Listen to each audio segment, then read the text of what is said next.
सोनपुर में माधव नाम का एक बिजनेसमैन रहता था। उसके कई शहरों में होटल और रिजॉर्ट थे, लेकिन वो काफी घमंडी और चालाक था। एक दिन डिस्कवरी चैनल देखते हुए उसके दिमाग में एक आइडिया आया और उसने तुरंत ही अपने मैनेजर केशव को बुलाया और उससे कहा, अरे केशव आओ, देखो मुझे अभी एक बहुत ही जबरदस्त आइडिया आया है। कैसा आइडिया आया है सर? भाई देखो, हमारे कई शहरों में होटल और रिजॉर्ट हैं, लेकिन मैं चाहता हूँ कि हम जंगल के बीचों बीच भी एक रिजॉर्ट बनाएं, जहाँ पे लोगों को जंगल सफारी के लिए लेकर जाएं। अरे वाह सर, ये आइडिया तो बहुत अच्छा है, लेकिन मैं चाहता हूँ कि हम थोड़ी इस पर रिसर्च करें ताकि जंगली जानवरों के व्यवहार के बारे में पता लग सके और वहाँ पे एक सुरक्षित घर बनाने के बारे में भी। तो ठीक है सर, हम कल से ही रिसर्च शुरू कर देते हैं। आप बताइए करना क्या है? भाई करना क्या है, किसी एक आदमी को पकड़ो और उसे जंगल में अकेला छोड़ दो ताकि पता तो चले कि वो जंगल में अपना बचाव कैसे करता है। ठीक है सर, मैं कल ही किसी आदमी को देखता हूँ। केशव जैसे ही कंपनी के ऑफिस से घर जाने के लिए निकला, तभी उसे सड़क पर एक आदमी भीख मांगता हुआ दिखाई दिया। उसे देखकर केशव के मन में एक आइडिया आया। अरे बात सुनना, क्या नाम है तुम्हारा?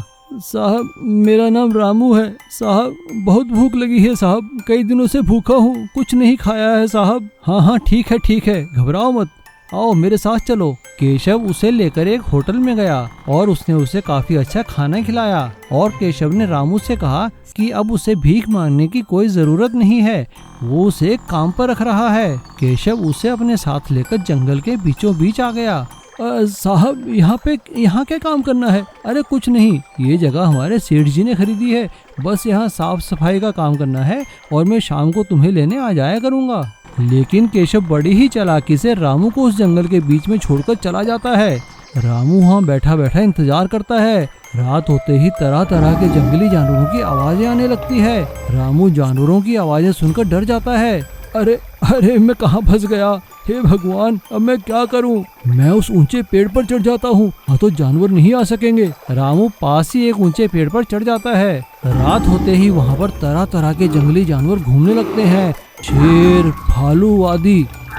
लेकिन क्योंकि रामू पेड़ के ऊपर चढ़ गया था, इसलिए उसकी जान बच जाती है। और अगले दिन सुबह होते ही रामू जंगल में आसपास देखता है और वो थोड़ी सी बांस इकट्ठी करके पेड़ के ऊपर एक घर बना लेता है। वो पास की नदी से पानी भर कर लाता है और जंगल में उगने वाले फल फूल खाकर अपनी जान बचाता है। ऐसे ही काफी दिन बीत जाते हैं, लेकिन एक दिन एक शिकारी शिकार करता हुआ जंगल के बीचों बीच आ जाता है और वो पेड़ की ऊंचाई पर बना बांस का घर देखकर हैरान रह जाता है। जैसे ही वो शिकारी पेड़ के पास पहुंचता है, तभी उसे वहां रामू मिलता है। रामू उसे सारी बात बताता है। रामू की बात सुनकर शिकारी को एक आइडिया आता है और वो रामू की मदद से कई बांस के और घर बना देता है और लोगों को जंगल सफारी के लिए घुमाने लाता है। इस तरह शिकारी और रामू का काम चल निकलता है और रामू का बांस का बनाया बचाव घर अब बांस के होटलों में बदल चुका था। लोग वहां पर घूमने आते हैं और बांस की ऊंचाई पर बने घरों में रहकर जंगल का आनंद लेते हैं।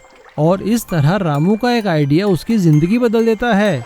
इसीलिए कहते हैं, हमें मुसीबत के समय में संयम से काम लेना चाहिए।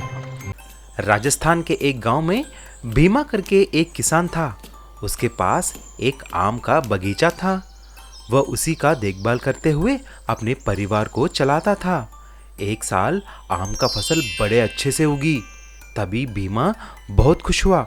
उसे देखकर उसके पास आम का व्यापार करने वाला एजेंट किशन आया।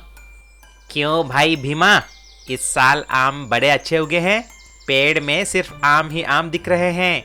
बोलो, मेरे लोगों को कब भेजूं तुम्हारे पास? सही दाम बोलकर अभी के अभी ले जाओ किशन भाई, इसमें क्या बात है?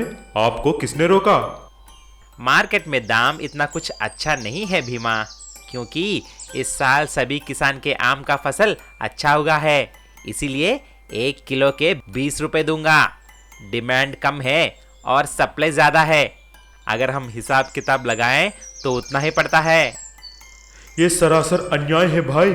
मुझे मालूम है आप मार्केट में किलो आम कितने में बेचते हो।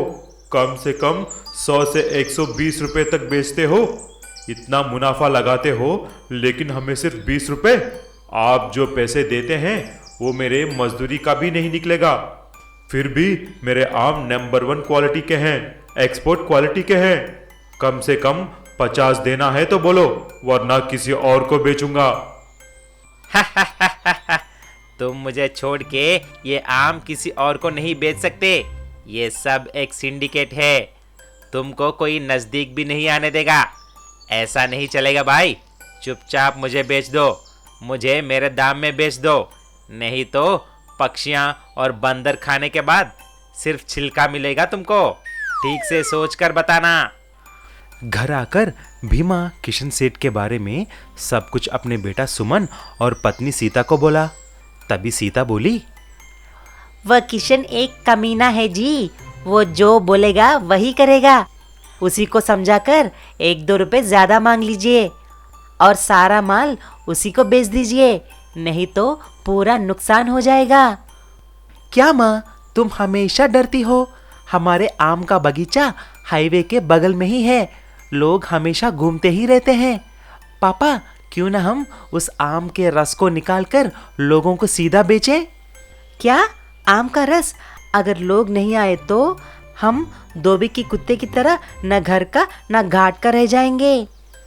माँ देखो, हम डरेंगे तो लोग और डराते हैं। मैं अपनी पापा की मेहनत का फल पाकर रहूंगा। अगले ही दिन सुमन उसके कुछ दोस्तों के साथ पापा से मिलकर बगीचे के बाहर आम का जूस बनाना शुरू कर दिया। ये देखकर रोड पर जाने वाले लोग बगीचे के पास आकर आम का फ्रेश जूस पीना शुरू कर दिया। जूस पसंद आकर वहीं पर लगाया हुआ आम भी खरीद कर लेके जा रहे थे। देखते ही देखते भीमा का सारा फसल 2 ही दिन में बिक गया। सभी बहुत खुश हो जाते हैं और सुमन की चित्रता देखकर तारीफ करने लगे। गरीब मछुआरों की किस्मत। गंगूताई अपने पति रामदीन के साथ समंदर के किनारे रहा करती थी। दोनों को 10 साल हो चुके थे शादी किए, लेकिन उनके कोई भी औलाद नहीं थी। हे भगवान, इतने साल हो गए जी, ना जाने कब हमारे घर में बच्चे की किलकारी गूंजेगी। भगवान की बहुत आराधना करने के बाद गंगूताई और रामदीन के घर में एक प्यारी सी बेटी पैदा होती है।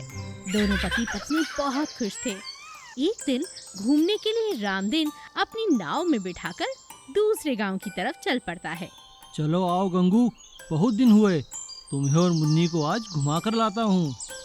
सच? चलो जी चलो। पति पत्नी अपनी छोटी सी नन्ही सी बच्ची को लेकर नाव में बैठ जाते हैं। रामदीन नाव चलाता है। अचानक तेज तूफान आता है और नाव उलट जाती है। हाय मेरी बच्ची, हाय राम, कहाँ गई जी? गंगूताई जोर जोर से चिल्लाती है। मछुआरा और उसकी पत्नी तैरना जानते थे, तो वो समंदर के पास किनारे तक पहुंच गए, लेकिन छोटी बच्ची का कहीं कोई अता पता नहीं था। 10 साल बाद भगवान ने हमारे को बच्ची दी, आज वो भी हमसे छिन गई। हे भगवान, ये क्या अनर्थ किया।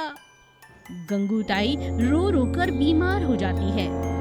दोनों पति पत्नी अब बहुत अकेले पड़ जाते हैं। उधर वो छोटी सी नन्ही सी बच्ची दूसरे गांव में काम कर रही एक लड़की सुधा को मिल जाती है। वो नदी किनारे कपड़े धो रही थी। अरे ये छोटा सा बच्चा, ओह, अरे अरे ये कहाँ तैरता हुआ जा रहा है? सुधा उस बच्चे को पकड़ लेती है, अपने पास सालों तक रखती है, पाल पोस कर उसे बड़ा कर देती है।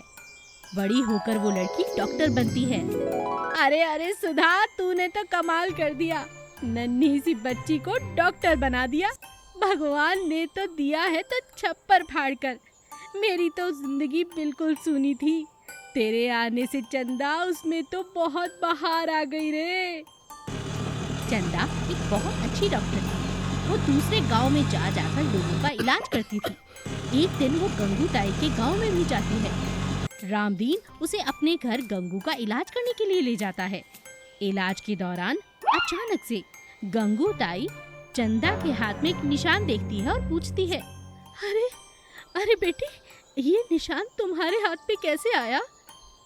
माँ जी, ये तो मेरी पैदाइश का निशान है। मैं अनाथ हूँ ना, मुझे कोई नदी में फेंक गया था, इसीलिए पड़ोस के गांव में सुधा नाम की एक औरत ने मुझे पाल पोस कर बड़ा किया है। उन्होंने तो शादी तक नहीं की मेरी खातिर। अरे नहीं नहीं, तू अनाथ नहीं है, हम दोनों तेरे माता पिता है बच्ची। हे भगवान, ये क्या हुआ, ये कैसे हुआ, ये तो चमत्कार है। पूरा परिवार खुश हो जाता है। चंदा को उसके बिछड़े हुए माता पिता मिल जाते हैं। सभी मिलकर सुधा का तहे दिल से शुक्रिया अदा करते हैं।